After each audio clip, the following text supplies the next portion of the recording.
Video content has been made available for information and educational purpose only. Unidirectional trade strategy is a copyright content of IFMC. Hello and welcome viewers. जैसे कि आप देख रहे हैं इस week के अंदर मार्केट में हमारे को काफ़ी ज़्यादा तेज़ी दिखी। ये तेज़ी क्यों आई? ये तेज़ी आने का एक रीज़न था जिसके अंदर बेसिकली जो मार्केट में लोग शॉर्ट्स थे वो सारे ट्रैप हो गए थे और जीएसटी की न्यूज़ आई थी जो कि पॉजिटिव ट्रिगर था, जिसकी वजह से मार्केट के अंदर हमारे को एक रैली देखने को मिली। अब नेक्स्ट वीक जो है ये हमारा एक अगेन बहुत इंपॉर्टेंट वीक होने वाला है। ये सिर्फ इंडियन मार्केट के लिए नहीं, वर्ल्ड ओवर सारी मार्केट्स के लिए रहने वाला है। इस वीक के अंदर हमारी फेड की मीटिंग होने वाली है जिसके अंदर रेट ऑफ इंटरेस्ट के डिसीजन आएंगे एंड आई थिंक मार्केट के अंदर कुछ बड़ा मूव हमारे को देखने को मिल सकता है। तो आज हम इस मूवमेंट के ऊपर क्या स्ट्रेटजी बना सकते हैं ऑप्शंस के अंदर वो देखते हैं, और कैसे हम इस स्ट्रेटजी को हेज कर सकते हैं, कैसे हम स्ट्रेटजी के अंदर लॉस को लिमिट कर सकते हैं, वो एक स्ट्रेटजी हम बनाने वाले हैं। तो इसके लिए मैं सबसे पहले चलता हूँ एक वेबसाइट पे विच इज़ एन ऑप्स्ट्रा डिफाइन एज। यहाँ पर मैं बिल्डर में जाता हूँ, इसको लॉगिन कर लेंगे तो यहाँ पर हमारे पास निफ्टी की हम स्ट्रेटजी बना सकते हैं।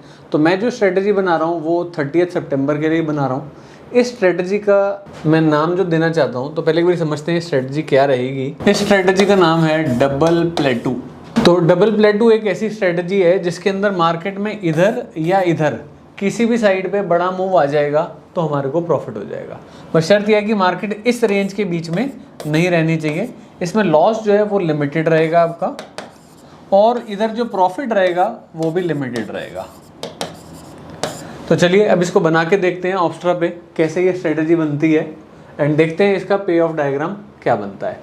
अभी जो मार्केट चल रही है स्पॉट, वो चल रही है हमारी 25,107। ठीक है, तो मैं यहाँ पर इसके अंदर ऑप्शन चेन खोल लेता हूँ एंड इस पर मैंने सेलेक्ट कर लिया है 30 सितंबर।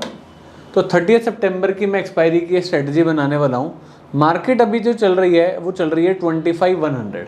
25,100 की जो कॉल है वो है 256 की, तो हम 25,100 में नहीं काम करेंगे, हम यहाँ से जाएंगे 200 पॉइंट ऊपर यानी 25,300 में। तो हम क्या करेंगे, 25,300 की एक कॉल को बाय कर लेंगे जो कि आ रही है 148 रुपीज़ की। तो मैं यहाँ क्लिक कर देता हूँ बाय, ऐड पोजीशन। 25,300 मैंने बाय करी है। अब मैं यहाँ से जाऊँगा 200 पॉइंट और दूर 25,500, इसको मैं सेल कर दूंगा। ऐड 25,700 पे जाऊंगा 200 पॉइंट और दूर, एक और सेल कर दूंगा। ऐड 25,900 पे जाऊंगा, एक मैं बाय कर लूंगा। ऐड 200 पॉइंट के मैंने डिफरेंसेस ले लिए हैं यहाँ पे। सिमिलरली मैं नीचे की तरफ जा रहा हूँ, 25,100 अभी हम चल रहे हैं, तो 24,900 की पुट को मैं क्या करूँगा, बाय। 24,700 की पुट को मैं करूंगा सेल। 24,500 की पुट को मैं करूंगा अगेन सेल एंड 24,300 की पुट को मैं करूंगा बाय। ऐड, इसको ऑप्शन चेन को दोबारा क्लिक कर देता हूं। ये इस टाइप की हमारी एक स्ट्रेटजी बन गई जिसके अंदर जानते हैं, वैसे तो प्रोबेबिलिटी नॉर्मली आ जाती है क्योंकि हमने बहुत कॉम्प्लिकेटेड स्ट्रेटजी बनाई है, तो ऑप्स्ट्रा भी बोल रहा है कि भाई मैं ये नहीं बता सकता कि इसमें क्या होगा। मैक्सिमम प्रॉफिट जो इसमें आने वाला है वो 9,439 का आने वाला है। मैक्सिमम जो लॉस इसमें हमें आने वाला है वो 5561 का आने वाला है। 1:1.7 का रिस्क रिवार्ड रेशियो है।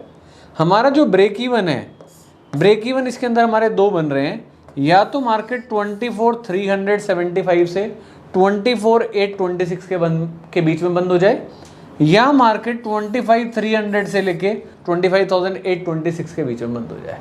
यानी इस रेंज के बीच में हमारे को क्या आने वाला है, प्रॉफिट। ये जो ग्रीन वाला जोन दिख रहा है, और इधर हमारा आने वाला है लॉस। बट अगर मार्केट रेंज में ही रह गई तो भी अगेन हमें क्या आने वाला है, लॉस। बट क्योंकि मुझे लगता है कि नेक्स्ट वीक कुछ बड़ा इवेंट है, अब इवेंट को प्रिडिक्ट करना नॉर्मली क्या होता है, मुश्किल होता है कि इवेंट पे क्या होएगा। बट हमें ये पता है कि इवेंट है तो बाजार खड़ा नहीं रहने वाला, तो वहाँ पे मूव आ सकता है।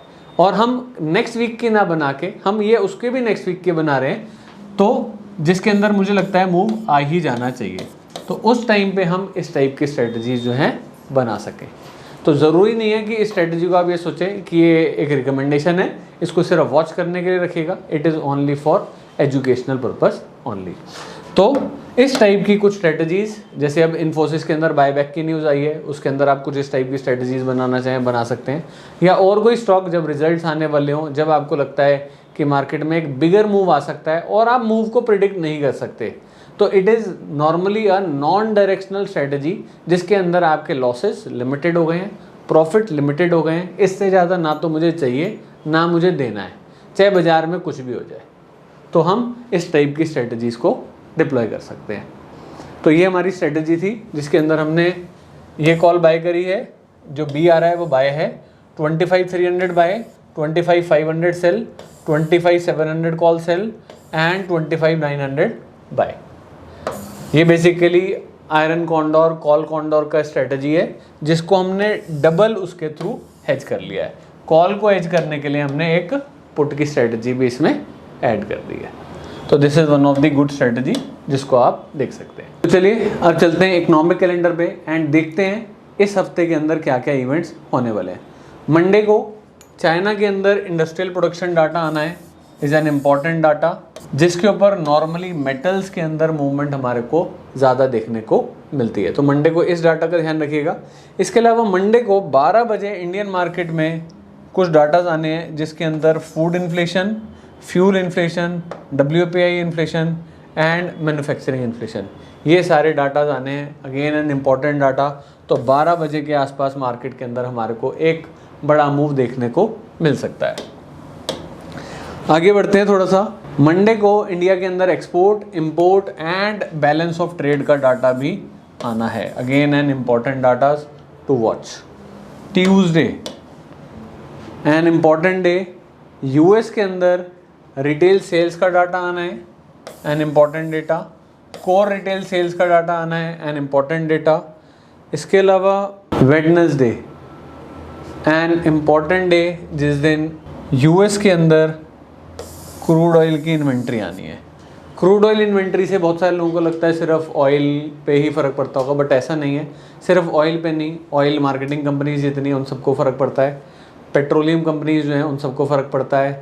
इसके अलावा जो आपके टायर कंपनीज़ हैं उनका रॉ मटेरियल क्रूड है, पेंट कंपनीज़ हैं उनका रॉ मटेरियल क्रूड है। तो उन सब कंपनीज़ पे भी इफ़ेक्ट हमारे को देखने को मिलता है एज़ पर दी क्रूड ऑयल डाटा। इसके अलावा एन इम्पॉर्टेंट डे जो अभी मैं बता रहा था, FOMC की स्टेटमेंट आनी है, इंटरेस्ट रेट के डिसीजन आने हैं and there are expectations market में रेट कट होएगा। 4.5 से एक्सपेक्टेड है कि ये जो रेट कट होके 4.25 हो जाएगा। तो इस न्यूज़ के ऊपर नॉर्मली मार्केट के अंदर बिग मूवमेंट एंटिसिपेटेड है और ये मूवमेंट सिर्फ इंडियन मार्केट में नहीं, वर्ल्ड ओवर सारी मार्केट्स में इस डाटा का ट्रैक रखा जाता है। थर्सडे को मतलब बेसिकली वेडनेसडे रात को 12 बजे FOMC की प्रेस कॉन्फ्रेंस भी है, एन इम्पॉर्टेंट डाटा। थर्सडे को इनिशियल जॉबलेस क्लेम्स है, ये डाटा इम्पॉर्टेंट है। इसके अलावा फ्राइडे को कोई इम्पॉर्टेंट डाटा नहीं है।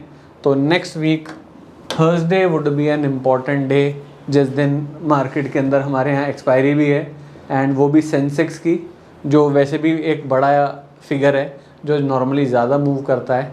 तो उसके अंदर भी हमारे को बड़ी मूवमेंट देखने को मिल सकती है। तो जो लोग ट्रेड कर रहे हैं अपनी पोजीशंस को हेज कर लीजिएगा ऐसे टाइम पे। मार्केट में लॉन्ग बैठे हैं उनकी भी हेजिंग ज़रूरी है और जो मार्केट में शॉर्ट बैठे हैं उनकी भी हेजिंग ज़रूरी है। तो ऐसे टाइम में सिर्फ हेजिंग बेस्ड स्ट्रेटजीज़ वाला ही रह पाएगा मार्केट में। जो लोग मार्केट में विदाउट हेजिंग बैठे हैं और बड़ी पोजीशंस लेके बैठे हैं, मार्केट उन सबको उठा के बाहर फेंक देगी। तो प्लीज़ बी कॉशियस। बहुत सारे इंस्टीट्यूशंस भी हैं जो ऐसे टाइम में अपनी पोजीशंस को लाइट कर लेते हैं, हेज कर लेते हैं। कुछ लोग तो पोजीशंस को अपनी काट ही देते हैं कि भाई इवेंट हो जाएगा, तूफान थम जाएगा, उसके बाद अपनी कश्ती लेके आ जाएंगे। अभी कश्ती को ना लेके जाएं क्योंकि ऐसे टाइम में कश्ती पलट भी सकती है। तो चलिए अब चलते हैं निफ्टी के चार्ट पे एंड देखते हैं निफ्टी ने इस वीक कैसा परफॉर्म करा। लास्ट वीक हमने बताया था मंथली हमारा डाउन चल रहा है निफ्टी, वीकली हमारा अप चल रहा था और डेली हमारा डाउन चल रहा था। This is Monday, this is Tuesday, Wednesday, Thursday and Friday. तो यहाँ पर हमारी जीएसटी की न्यूज़ आ गई थी और उसके बाद मार्केट के अंदर जितने भी लोग शॉर्ट बैठे हुए थे वो सब ट्रैप हो गए। अगले दिन गैप अप, अगले दिन गैप अप, अगले दिन ग्रीन कैंडल एंड अगले दिन ग्रीन कैंडल। मार्केट ऊपर जाके 25,100 पे बंद हो गई। तो ये वीक था। नेक्स्ट वीक के लिए प्लीज़ लेवल्स नोट कर लीजिएगा एंड वॉच रखिएगा इन लेवल्स का। अब निफ्टी जो है मंथली अभी भी हमारी डाउन है विद रेजिस्टेंस ऑफ 24,734। वीकली पे हम अप हो गए हैं with a support of 24,802। Daily भी अभी हमारा अप हो गया है विद अ सपोर्ट ऑफ 25,077। तो 25,074 हमारी जो है वो सपोर्ट बन गई है डे की। वीक के अंदर भी हमारी सपोर्ट आ गई है 24,802। मंथली अभी भी हम डाउन है 24,734। तो इन लेवल्स को वॉच करिएगा next week and cautiously trade करिएगा। तो चलिए अब चलते हैं एक बारी बैंक निफ्टी के चार्ट पे एंड देखते हैं बैंक निफ्टी के क्या क्या लेवल्स हैं और बैंक निफ्टी कैसा परफॉर्म कर रही है। ये लास्ट वीक के हमने लेवल्स दिए थे आपको। मंथली पे हम डाउन ही थे ना, वीकली हमारा अप हो गया था। मंथली हमारा डाउन था with a level of, monthly down था, वीकली भी डाउन था, बट डेली हमारा अप हो गया था। ये डेली हमारा अप होने के बाद बैंक निफ्टी यहाँ से बढ़ती रही। ये था मंडे, ये Tuesday, Wednesday, Thursday and Friday. Nifty पहले चल रही है, उसके पीछे बैंक निफ्टी चल रही है। बैंक निफ्टी अभी भी उतनी स्ट्रांग नहीं हुई है जितनी निफ्टी स्ट्रांग है। तो अब इस वीक के अंदर अब देखना ये है हमारे जो लेवल्स हैं, मंथली अभी भी हम डाउन ही हैं विद अ रेजिस्टेंस ऑफ 55,897। तो वीकली भी हमारा डाउन है with level of 55,147 and daily पर हम अप हो गए हैं विद द सपोर्ट ऑफ 54,781। तो जो भी लोग बैंक निफ्टी में ट्रेड कर रहे हैं, क्योंकि बैंक निफ्टी ज़्यादा वॉलेटाइल होती है एंड बैंकिंग के ही रेट ऑफ इंटरेस्ट के डिसीजंस हैं, तो बैंक निफ्टी के अंदर एक बड़ा मूव हमारे को पक्का देखने को मिल सकता है। तो जो लोग ट्रेड कर रहे हैं प्लीज़ कॉशियसली ट्रेड करिएगा एंड वीडियो अच्छी लगी हो तो लाइक करिएगा, शेयर करिएगा। कोई और टॉपिक जिस पे आप चाहते हैं वीडियो बनाई जाए तो कमेंट बॉक्स में लिखिएगा। Thank you very much.